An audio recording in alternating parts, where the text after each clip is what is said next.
What if a hit song was the last thing you ever heard? What if the price of fame was a death no one could have predicted?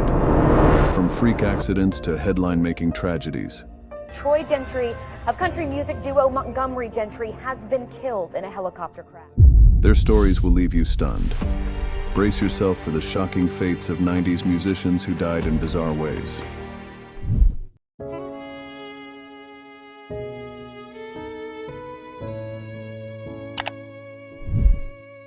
On December 8, 2004, at the Alrosa Villa nightclub in Columbus, Ohio, the music of Damageplan, Dimebag Darrell's new band, was cut short by a barrage of gunfire.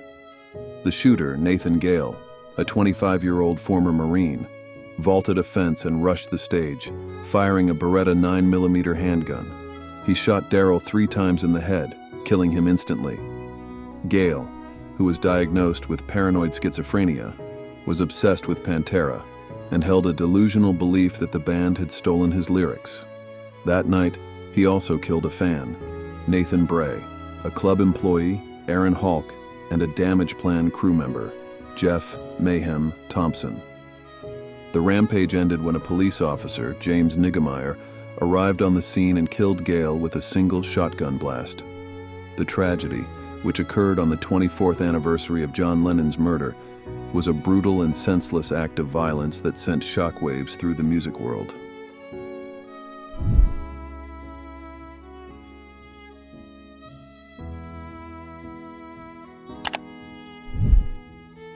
For a time, Colin was on top of the world. As the bassist for Train, he was part of a band that had captured the sound of the late 90s. But behind the scenes, Colin was struggling with substance abuse, and in 2003 he was forced out of the band. He continued to make music, playing with various groups and even teaching, but he never again reached the same heights of fame. In May 2024, while house-sitting for a friend in Brussels, Belgium, Colin's life came to a quiet and tragic end. He slipped and fell in the shower, a mundane accident that claimed the life of a man who had once lived a very public life. There was no grand finale, no dramatic exit, just a sad and solitary end for a musician whose music had touched millions.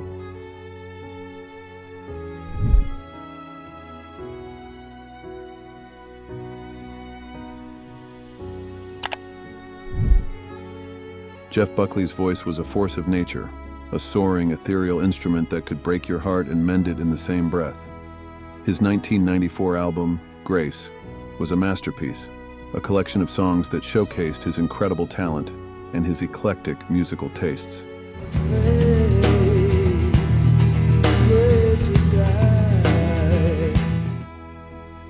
His cover of Leonard Cohen's Hallelujah is, for many, the definitive version, a performance of raw, transcendent beauty.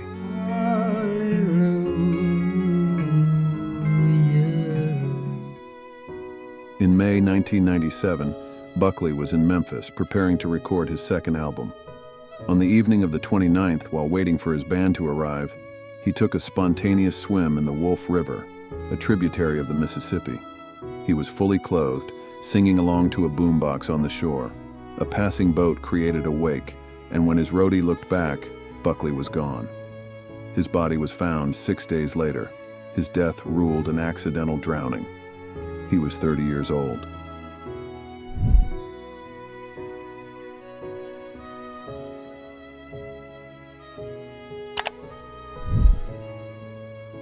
In the mid-90s, the R&B group Brownstone, signed to Michael Jackson's MJJ music label, was a rising star. Their hit single, If You Love Me, was a Grammy-nominated smash, and their soulful harmonies were a staple on the radio. Charmayne Maxwell was a key part of that sound, her powerful voice a perfect complement to her bandmates. But after the initial flush of success, the group faded from the spotlight. Maxwell continued to work in music, but her life took a tragic and bizarre turn in February 2015. At her home in Los Angeles, she fell while holding a drinking glass, and a shard of glass severed an artery in her neck. Her husband found her bleeding and unconscious, and she died on the way to the hospital. It was a shocking and gruesome end to a life that had once been so full of promise.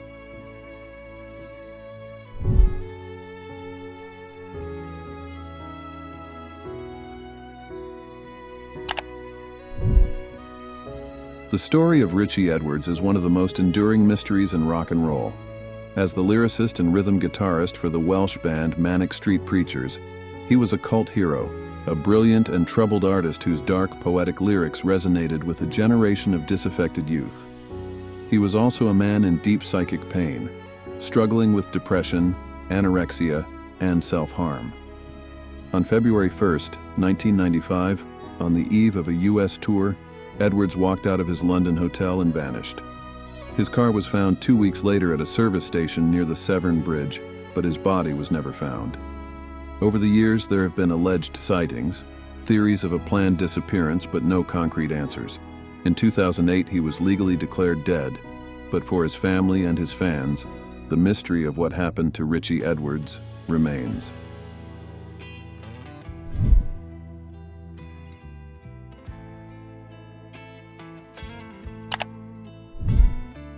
Aaliyah was the princess of R&B, a multi-talented artist who was poised for global superstardom.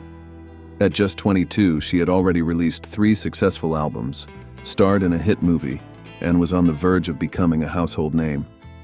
In August 2001, she was in the Bahamas, filming the music video for her song, Rock the Boat.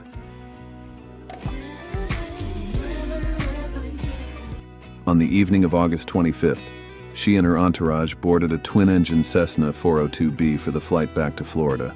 The plane was dangerously overloaded, hundreds of pounds over its maximum takeoff weight. It struggled to get airborne, then crashed and burst into flames just moments after leaving the runway.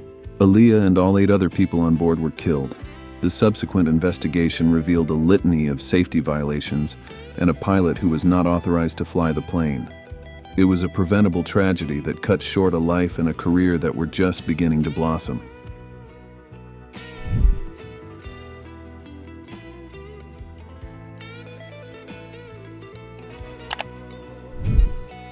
For nearly a decade, Nick Menza was the powerhouse drummer behind Megadeth, one of the biggest metal bands in the world. His explosive, intricate playing was a key component of their classic albums, including Rust in Peace and Countdown to Extinction. He was a master of his craft, a drummer's drummer who was admired by his peers and beloved by fans. After leaving Megadeth in 1998, he continued to play, and on the night of May 21st, 2016, he was on stage at the Baked Potato Jazz Club in Los Angeles with his band, OHM. In the middle of a song, he collapsed. He had suffered a massive heart attack and was pronounced dead at the scene. He was 51 years old. It was a sudden and shocking end, but in a way, it was a fitting one for a man who had dedicated his life to music. He died doing what he loved, his sticks in his hands, the rhythm still echoing in the room.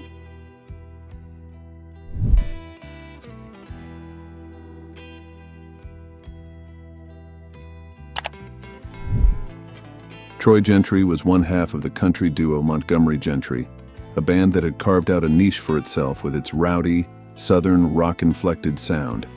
They were a hugely successful act, with a string of #1 hits and a reputation as a must-see live act.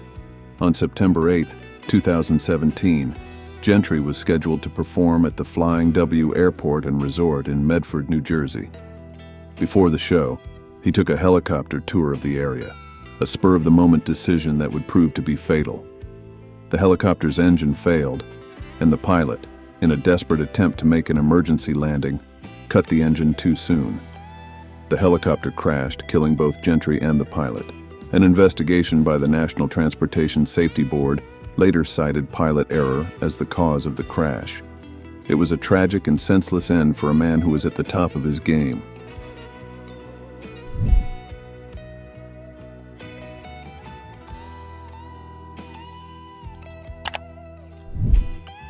Selena was the queen of Tejano music, a cultural icon who was on the verge of becoming a global superstar.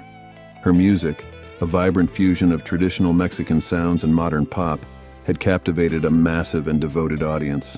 She was a beloved figure, a role model for millions of young Latinas, but her life was cut short on March 31, 1995, by the very person who had once been her biggest fan. Yolanda Saldivar, the president of Selena's fan club and the manager of her boutiques, had been embezzling money from the singer. When Selena confronted her at a Days Inn in Corpus Christi, Texas, Saldivar shot her in the back with a .38 caliber revolver. The bullet severed an artery, and Selena bled to death. She was just 23 years old. Saldivar was convicted of murder and sentenced to life in prison, where she remains to this day.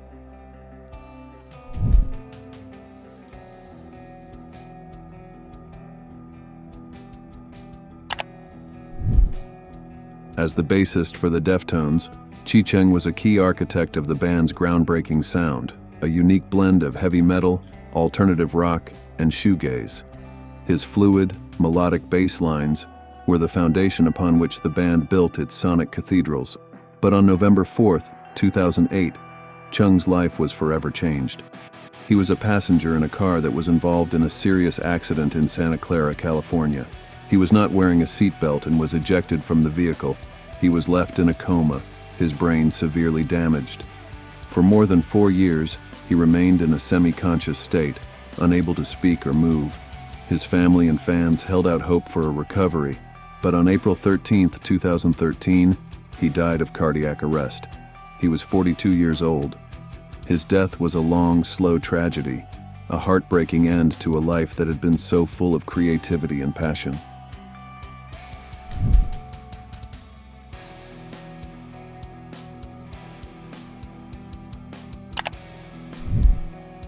Lisa Left Eye Lopes was the creative firecracker at the heart of TLC, one of the most successful girl groups of all time. Her quirky, high-energy raps were a signature part of their sound, and her flamboyant style and outspoken personality made her a media darling.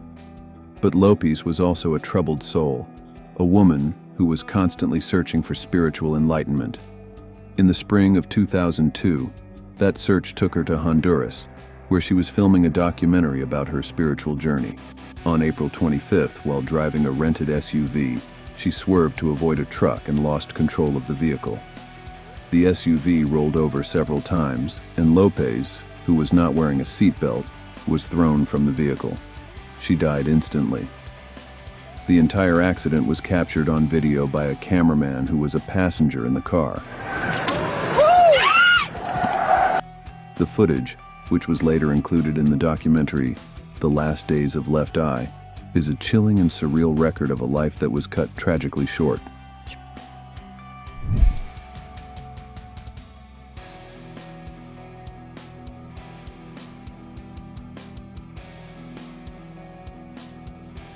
They defined a decade with their voices, their style, and their raw talent. But for some, the end came suddenly, leaving behind questions, chaos, and heartache. Why do so many artists meet such tragic, unexpected ends? Is it the lifestyle, or something deeper that fame just can't fix? Drop your thoughts in the comments. We want to hear from you. And if this story gripped you, don't forget to like, subscribe, and hit that bell so you never miss another deep dive into music's strangest and saddest moments. We've got more coming, more forgotten legends, more chilling twists, and more truths behind the spotlight. Thank you for watching.